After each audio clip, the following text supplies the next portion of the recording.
Assalomu alaykum. 5-sinf matematika darsligi va mashq daftarlarini yechishni boshlaymiz. Hop, darsligimizdan 53-bet foiz tushunchasiga kelganmiz. Qarang va o'rganing. Kvadrat 100 ta bir xil katakka bo'lingan va ulardan 35 tasi bo'yalgan. Bo'yalgani 35 ta ekan. Demak, bo'yalmagani nechta bo'ladi? Общий 100 ta bo'lsa, 100 tadan 35 ayirsak, 65 bo'ladi. 100 tadan 35 tasi bo'yalgan. Demak, 100 dan 35 kasrni 100 dan 35 yoki 35% deb o'qiymiz. 35% deb o'qisak ham bo'lar ekan. Demak, 35 taqsim 100 deb yozilsa, bu 35% degani ekan. Shunaqa qilib 35% deb yozsak bo'lar ekan. Demak, kvadratda 35% bo'yalgan desak bo'lar ekan. Chunki kvadratlar 100 ta-yu, o'zi 100 dan deb turibdi. 100 dan 35 bo'lgani uchun sirazu tepasidagi sonni o'zini olib 35 ni olib 35% deb olsak bo'ladi. Demak, bunaqa deyish uchun mahrajimiz 100 bo'lishi kerak. Mahrajimizda 100 soni turishi kerak. Bundan oldingi videolarda ko'rdik, o'sha mahrajini 100 qilib olish demak usullarini. Foiz belgisi foizni belgilash uchun ishlatiladi. 1/100% deb olinadi. 1% bu 100 dan 1 yoki 100 dan 1 bildiradi. 1% degani 100 dan 1 degani ekan. 100 dan 1, 100% dan 1% degani, değil mi? 1%. Har nimani, oyliknimi, narxlanimi, farqi yo'q. Keyingisi kvadratda necha foizi bo'yalgan? Kvadratda necha foizi bo'yalgan? Sanab chiqsa 12 ta ekan bo'yalgan. Mana bu yerda ikkita yarimta kvadratni qo'shib olib bitta butun deymiz. Bu yerda ham ikkita yarimta kvadratni qo'shib bitta butun deb общий 2 ta deymiz. Qolgani 1 2 3 4 5 6 10 tasi bo'yalganda. O'shanda ikkitani qo'shib olsa 12 ta bo'ladi. Hop, 100 tadan 12 tasi bo'yalgan, ya'ni 12% bo'yalgan. Kvadratlarning 12% bo'yalgan desak bo'lar ekan. Bo'yalmagani qancha bo'ladi? 100 dan 12% ayirib tashlasak, 88% bo'yalmagan bo'lib chiqadi. Bu yog'ini topib olsak bo'ladi. Har doim 100 dan ayiraveramiz. Keyingisi, konsertga kelgan 100 ta nafar tomoshabinning 62 tasi erkak, qolgani ayollar ekan. Tomoshabinlar necha foiz erkak, necha foiz ayollar? Demak, 100 tadan 62 tasi erkaklar bo'lsa, demak 62% erkaklar bo'ladi. Ayollarni topish uni 100 dan ayirib qo'yish kerak. 100 dan 62 ni ayirsak, 38% demak ayollar bo'ladi. Keyingisi, 4-misolimiz 0.91 ni foiz ko'rinishida ifodalang. 0.91 foiz ko'rinishida, bu 0.91 degani 91 taqsim 100 degani. Demak, mahraji 100 bo'lganda mana bu suratdagi son shunda foiz qilib olinadi. 91%. Demak, sonni foiz qilib olish uchun uni 100 ga ko'paytirish kerak ekan. Mana o'shanda 0.91 100 ga ko'paytirib yozamiz, 91 taqsim 100. 0.05 ham, mana 0.05 ham 5 taqsim 100 deymiz. Mana 0.05 ni 100 ga ko'paytiramiz, virgul ikkita suriladi o'ngga, 5 bo'ladi va mahrajiga 100 deb qo'yamiz. Mana shu 100 deganimiz bu foiz belgisini o'rniga o'tib ketadi, 5 ni o'zi qovuradi desak ham bo'ladi. Hop, juftlikda ishlang. Demak, shu yerdan bilsa bo'ladi, masalan, 0.5 berildimi, shu foizda necha? 100 ga ko'paytiraman. 100 ga ko'paytirsam 50 bo'ladi. Demak, 50% degani ekan. 0.5 degani yarim degani yo'q. Yarim degani 100% 50% deganidir. 100 ga ko'paytirib, demak, foiz qilaveramiz. Juftlikda ishlang, do'stingiz bilan muhokama qiling. Nechta ko'k, nechta pushti va nechta to'q sariq rang bo'yalgan? Hop, sonlarni birinchi aniqlab olaylik, ko'klarni. Hammasi yarimta, hammasini sanab chiqib 2 ga bo'lamiz, bitta butun qilish uchun. 1 2 3 3 4 5 6 7 8 9 10 11 12 13 14 15 16 17 18 19 20 ta. 20 ta ko'k bo'lsa, demak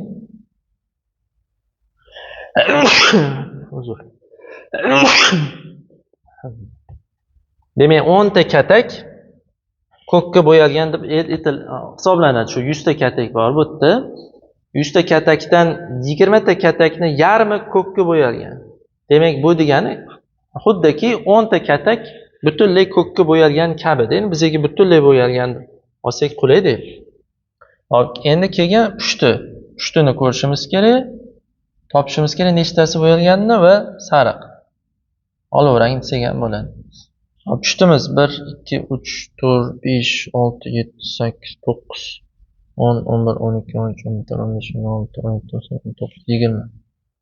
20 ekan. Mana bitta katta ikki marta pushtiga bo'yalgan, u qismi ham, bu qismi ham. Uni ham ikkitaga sanab ketdim. Bu ham 20 ta ekan, demak to'liq kataklar bo'lganda edi 10 ta katak pushtiga bo'yalgan hisoblanadi. Xo'p, endi sarig'imiz. Sarig'imiz faqat butun kataklar bo'yalgan ekan. 1, 2, 3, 4, 5, 6, 7, 8. Men pushtini ham ikki xil bo'yalganmi? Tushunmadim.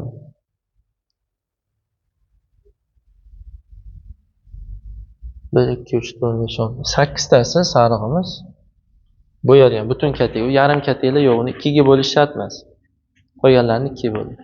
Pushtilarni noto'g'ri sanagan bo'lishi mumkin. Sal tushunmadim. Mana bu to'qroq pushtisi ham bor ekan. O'shani ham pushtiga sanab oldim. Hop.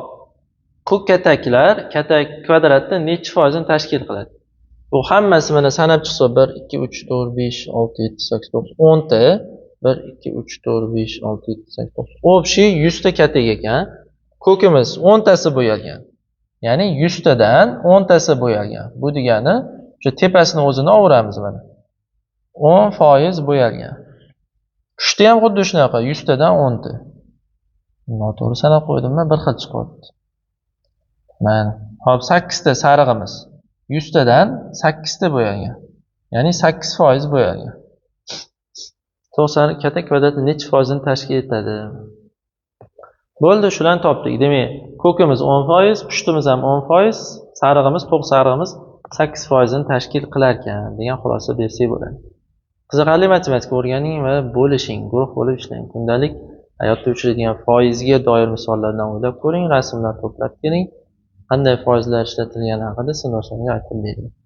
Bu yerda oshxona, tushlik taomlariga 5% chegirma namunada. Demak, bu restorandagi, demak, e'lonlar desak bo'ladi. Sport dunyosi doimiy mijoz uchun magazinlardagi budjetdan 10% chegirma. Bankdagi omonat stavkasi 23%. 24 oygacha, kamida 2 million so'm. Xarid cheki mana. Bir juft tufli olganingizdan keyin QQS, ya'ni o'zini solig'ini to'lashingiz kerak 12%. Shundan keyin umumiy summa hisoblanadi. Foizlar ko'p joyda ishlatiladi. Masalan, oshxona, tushlik taomlariga 5% chegirma. Tushlikka borib ovqatlansa, demak, 5% chegirma degani nima degani? Masalan, 100 minglik ovqat olsak, 100 mingni 5% qancha bo'ladi? 5000 bo'ladi. Demak, biz 100 ming emas, bu 5% 5000 ni ayirib tashlaymiz. 95 ming, demak, to'lasak bo'ladi degani. Hop, sport dunyosida ham, demak, sport mijozlar uchun, doimiy mijozlar uchun 10% chegirma. 10%. Masalan, 1 millionlik tovar sotib olsangiz, sport magazindan 10% chegirma. 1 millionning 10% nima degani? 10 dan 1 degani. 1 millionning 10 ga bo'lsak necha bo'ladi? 100 ming bo'ladi. 100 ming chegirma ekan. 100 mingni ayirib tashlaysiz. 1 millionlik narsa oldingiz, 100 mingni ayirib tashladingiz. O'shanda siz to'lashingiz kerak 900 ming so'm. 1 million emas, 900 ming to'layotgansiz ekansiz. Bankdagi omonat, bankka pul topshirasiz, o'sha pulingizni ko'paytirib beradi. Ko'paytirib berar ekan, yiliga 23% sizga qo'ygan pulingizga, demak, pul qo'shib beraverar ekan. Bu ma'no, bizga unchalik kerak emas. Hop, xarid chekini qaraylik. Olgan narsalarimizning 12% soliq uchun ketadi. Endi bu yerda teskarisi qo'shiladi. Masalan, 100 minglik narsa oldingiz. Buni 100 mingning 12% 12 ming degani. 12 ming qo'shimcha qiymat solig'i, ya'ni shu qo'shilishi kerak. 12 ming qo'shiladi 100 mingga, 112 ming to'laysiz. 100 ming emas, 112 ming. Qo'shimcha qiymat solig'i shunaqa olgan narsalarga demak to'lash kerak.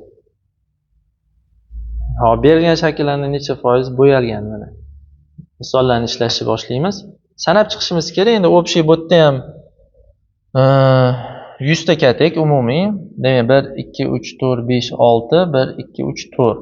Mana bu yerda 6 ga 4 ko'paytirsa 24 ta katak. Yana mana bu yerda 25 26 27 28 29 30. Demak, umumiy hisobda 30 ta katagimiz sariqqa bo'yalgan. Mana o'ziga yozib qo'yib 30 tasi. Demak, bo'yalmagani qancha? Bo'yalmagani 70 ta. Berilgan shakllar necha foizi bo'yalgan deyapti. Demak, bu yerda sarig'imizda 100 ta katakdan 30 tasi bo'yalgan. Bu degani 100 mahrajda turgan bo'lsa, tepadagi sonni o'zini shunda olib ko'chirib qo'yamiz. 30% kataklar sariqqa bo'yalgan ekan. Bu yerdachi? Ko'rinib turibdi, tekis ikkiga bo'lib, pastdagi yarmini yashilga bo'yagan, qolgani bo'yalmagan. Ya'ni yarmi bo'yalgan. Aniq yarmi bo'yalganini ko'rib turibmiz. Sanamasak ham bo'ladi. Yarim degani nima degani? 100% ni yarmi 50%. 50% bo'yalgan. Kasrlarni foiz ko'rinishida ifodalayman. Mana tagida 100 bo'lsa bo'ldi, bu 2% degani. Tepadagi sonni o'zini yozib, foiz belgisini yozib qo'yaveramiz. Tagida 100 mi, mahrajda 42%. Tagida 100 mi, bu ham tepasida ham 100 ekan, 100% bo'ladi bu. O'nli kasrlarni foiz ko'rinishida ifodalang. 0 quruch. 0 quruch degani mana quruch taqsim 100 degani. Mahrajda 100 qo'yib olishimiz kerak-da. Quruch taqsim 100 degani shu quruch foiz degani. 0,04 degani 4 taqsim 100 degani. Bu degani shu 4% degani. Ha, 0,89. Tagida 100 yozishim kerak-da. Necha sonini 100 ga bo'lsam 0,89 chiqadi. 89 sonni 100 ga bo'lsam 0,89 chiqadi. Tepadagi sonni topib oldikmi? 89 bo'lish kerak ekanmi? Mana bu yoqda 0,89 chiqish uchun tepadagini topib olganimizdan keyin mahraji 100. Shuni o'zini bu yoqqa ko'chirib yozamiz, 89% degani ekan. Demak, 0,89 soni bu 89% ekan. 0,04 degani, ya'ni 0,100dan 4 soni 4% degani ekan. Demak, 0,4 emas, 0,04 emas, 0,4 bo'lganda edi, bu 40% bo'lardi. Bizda 0,04 bo'lgani uchun 4%. 0,43 bo'lsa, demak 43% degani ekan. Keyingisi Jamilaning 100 ming so'm puli bor edi, u 15 ming so'mni ishlatdi. U pulini necha foizini ishlatgan? 100 ming so'm bor edi, 15% ni ishlatdi. 15 ming so'mni ishlatdi. 15 ming so'm bu 15% degani. Necha foizini ishlatdi? 15% ni ishlatdi. Qatdan qilsak bo'ladi? 100 mingdan 15 ming ishlatdi. Xo'p, biza maqsad mahrajini 100 qo'yib olishimiz kerak. Tagida 100 turishi kerak. Bizda tagida hozir 100 ming turibdi. Tepada ham 15 mingda ham 3 ta 0 bor, 100 mingda ham 3 ta 0 bor. Qisqartirib olsak 15 taqsim 100 bo'ladi. 15 taqsim 100 degani, shu mahrajda 100 bo'lib qoldimi? Tepadagi sonni shunday ko'chirib yozamiz, 15% degani. Hop, unda jami pulini necha foizi qoldi? Ayirib tashlaymiz. 100% puli bor edi. Ya'ni 100 ming so'm. 15% ni ishlatdi. 100% dan 15% ayirsak 85 bo'ladimi? Javobimiz 85 bo'ladi. Hop, endi mash daftariga o'tsak, 67-bet foiz tushunchasi, quyida 100 ta katta demonstratsiyasini uni bo'yalgan va bo'yalmagan qismlarni foizlarda ifodalang debdi. Hop, bu yoqda qarasak mana. Teng yarmi bo'yalgan desak bo'lmasa ekan. Sanab chiqishimiz kerak endi 100 ta katta общий nechtasi bo'yalgan. Osonroq sanash yo'li bormi? Sanayki. Mana bu yerda 1 2 3 4 5 6 7 8 9 10 ta bor. Keyingisida 8 ta bor. 18 ta, keyin 6 ta bor. 18 ga 6 ni qo'shsa 24. Keyin 4 ta bor. 24 ga 4 qo'shsa 28. Keyin yana 2 ta bor. 28 ga 2 ni qo'shsa 30. Xuddi shunaqa tegida ham xuddi shuncha. 30 ta tepada, 30 ta pastda bo'yalgan, общий bo'yalganlar 60 ta ekan. Demak, bo'yalmaganlar nechta bo'ladi? 40 ta bo'ladi. Общий 100 ta bo'lsa, 60 tasi bo'yalgan bo'lsa, 100 tadan 60 tasini ayiramiz, 40 chiqadi. Demak, 100 tadan 60 tasi bo'yalgan, 40 tasi bo'yalmagan. Demak, mana 100 tadan 60 tasi bo'yalgan, 100 tadan 40 tasi bo'yalmagan. Demak, bu 60% bo'yalgan, 40% bo'yalmagan bo'ladi. Butunning necha foizi bo'yalgan? Bo'yalgani 60%. 60% bo'yalgan. Qanchasi bo'yalmagan? 40% bo'yalmagan. 40% bo'yalmagan. Mana bu foizi degan so'z bor ekan, mana bu belgi foiz belgisini yozish shart emas. Unda 60 bilan 40 deb yozib qo'ysa bo'ladi. Keyingisidachi, mana bu yerda sanab chiqishimiz kerak. Nechtasi bo'yalgan? Hop, общий mana o'rtada 4 ta katek bo'yalgan va mana bu yerda ham 4 ta katek bo'yalgan. Endi qolganlari yarimta katek bo'yalgan, yarimta kateklarni hisoblab chiqib 2 ga bo'lamiz-da. Nechta butun katek bo'yalganga to'g'ri kelishini topish uchun 1 2 3 4 5 6 7 8 9 10 11 12. 12 tasi bo'yalgan, uni 2 ga bo'lsam 6 ta katek bo'ladi.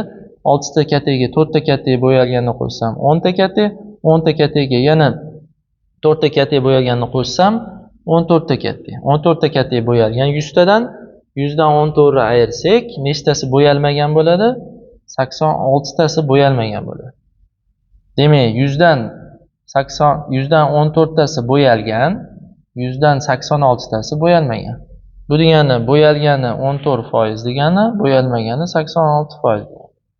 Bo'ldi, sanab chiqsa 7. Berilgan foizni ko'rsatish uchun kvadratda mos miqdordagi kataklarni bo'yang. Kvadratda 9% ni bo'yang. Kvadratlarni sanaymiz. 100 ta kvadrat, 100 tadan 9% degani 100 ta katakni 9% degani 9 ta katak degani. 9 ta katakka bo'yab qo'ysak bo'ldi. Farqi yo'q, qanaqa bo'yaymiz mana. Endi 3 bo'yi 3 mana qilsak 9 ta katak bo'ladi. 73 tasi bo'yang. U 73 tasini bo'yashimiz kerak. Har bitta qatorda 10 bo'lsa 1 2 3 4 5 6 7 ta qator va yana 3 ta qo'shimcha bo'yashim kerak endi. Mana shu tepani polniy bo'yash kerak. 7-qator ham polniy bo'yaladi. O'shanda 70 ta katak bo'yalgan bo'ladi. Va 8-qatordan nechtasi bo'yaladi? 3 tasi bo'yaladi. O'shanda общий 73 ta bo'yalgan bo'ladi. Chunki 73% degani bizani misolda 73 ta katak degani edi, chunki o'zi 100 ta katak bor. Bo'sh joylarni to'ldiring. 100 dan 85 degani, mana 100 dan 85 da. Necha foiz degani? Shu 85% degani. 100 dan 34 degani 34% degani. 100 dan necha foiz? 100 dan necha son? 52%. 100 dan 52 52% degani. Nechidan 26% degani. 100 dan 26% degani. 100 dan 19% degani. 100 dan 73% degani. Keyingisi jadvalni to'ldiring. 6% degani 100 dan 6 degani yoki 2 ga bo'lib olsak 50 dan 3 degani. 3 ni 50 ga bo'lsak 0.06 bo'ladi. Hop, 100 dan 33 degani 33% degani, foizni bu yoqqa yozamiz. Endi 10 lik kasrni bu yoqqa yozamiz. 33 ni 100 ga bo'lsam 0.33. 90% degani 100 dan 90 degani. Hop, nollari qisqardi. O'shanda 10 dan 9 qoldi. Dalcha qisqartirib bo'lmaydi. 9 ni 10 ga bo'lsak 0.9. Hop, 0.18 degani 100 dan 18 degani, 100 dan 18 degani 18% degani. Hop, mana buni yana nima edi, qisqarma shakliga keltirish mumkin. 100 bilan 18 ni 2 ga bo'lsak bo'ladi. 6 qolganiga bo'lmaydi. 2 ga bo'lsak 9 dan 50 mana. 50 dan 9 qisqarma shakli. 84% degani bu 100 dan 84 degani. Hop, qisqarma shakliga keltirsa mana bu yerda yoki deb qisqartirgani bor. Hop, qisqartirsak bo'ladi. 4 ga qisqartirsa mana bu yoqda 21 bo'ladi, bu yoqda 25 bo'ladi. 25 dan 21 degani ekan. 84 ni 100 ga bo'lsam 0.84. To'ldirib qo'ydik. Keyingisi Lola opada 100 ta shirin kulcha bor. Ulardan 40 tasi shikoladli. Shikoladli kulchalar jami kulchalar necha foizini tashkil etadi? Hop, 100 tadan 40 tasi shikoladli bo'lsa, shu 42% shikoladli degani-da, 42. Qolgani 100 dan ayirib tashlab, 100 dan 42 ni ayiramiz, qolgani 58%. Qolgan kulchalar 58% bo'ladi. Hop, keyingi mavzu oddiy kasr, o'nlik kasr va foizlar orasidagi munosabatni keyingi videolarda ko'ramiz. Xayr, salomat bo'ling.